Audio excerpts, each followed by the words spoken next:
जे कि अशोक बाबा आमे स्वागत करिबा।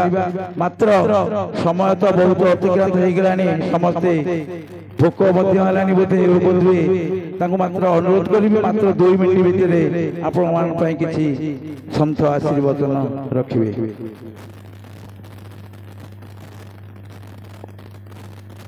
जय गुरुदेव, जय माँ सारला, जय पंचसखा।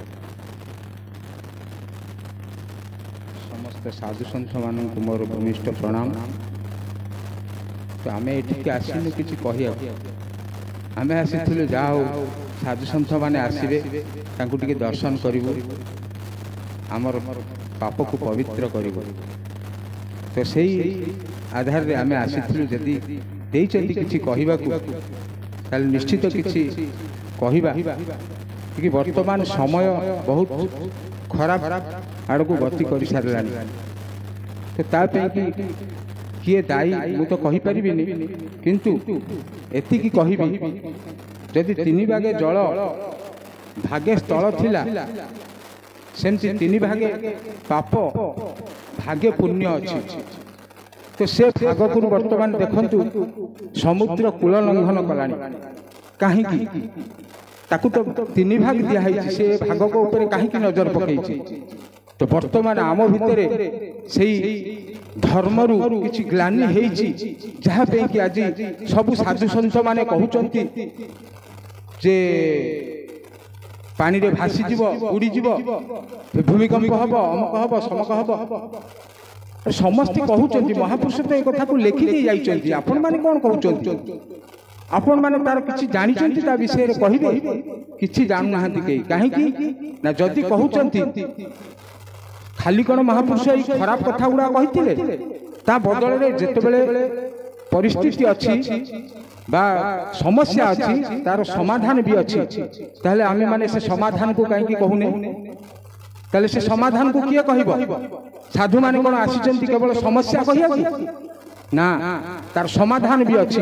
तार समाधान कौन ना से देइथिबा जो रास्ता से देइथिबा वर्तमान कलि जुग रे श्रेष्ठ होची नाम तत्व। से नाम तत्व विषय रे कहीं कहू नाहंती काहे कि ना कहले 4 जुगे प्रभु 4 नाथ हेले 3 नाम हेला ख्यात एकली जुग रे श्रीनील कंदरे नाम होई अछि गुप्त। तो 4 जुगे रे 4 नाथ हेइथिले। सत्य जुग रे नुरुनाथ ताको ना थिला नारायण, तृतीय जुग रे रघुनाथ ताको ना थिला राम, तो द्वापर जुग रे गोपीनाथ ताको ना थिला कृष्ण। ताले कलि जुग रे जदि जगन्नाथ ताको नाम को किए जानिचंती? महापुरुष अच्युत एही नाम तत्व को बेसी जोर देइथिले। से कहले जे कि पंचसखाकर एक ही मत। से मतटा कोन थिला? तो याडे कहले जुग को जुग एही मते परमानंद ए जगते।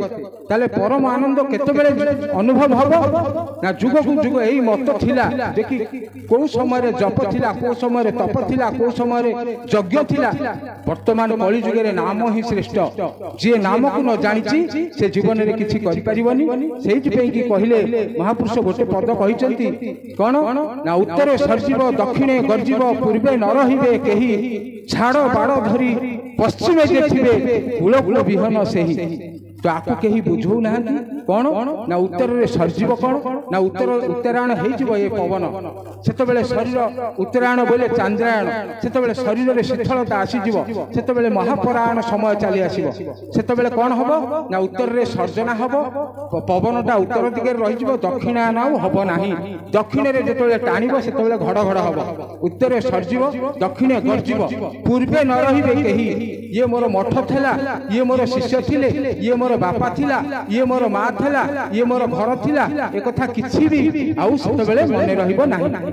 तो से समय कौन करिवो ना झाड़ बाड़ धरी जे पश्चिमे जे थिबे कूल को विहर सही कौन से कहले ए स्वर तत्व कथा। ए स्वर तत्व कोथरे ना ना कहूची नाक ए यार नाम नाक काहे केहिछि ना ना को कहूची बिली आ ना नाक हेछि।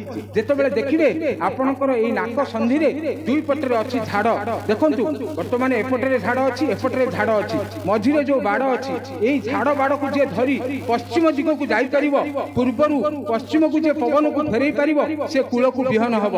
ୟାକୁ ମହାପୁରୁଷ ଶତସିଦ୍ଧ କରି କହିଛନ୍ତି, କିନ୍ତୁ ଆକୁ କେହି ବୁଝୁନାହାନ୍ତି କି ବୁଝଉନାହାନ୍ତି।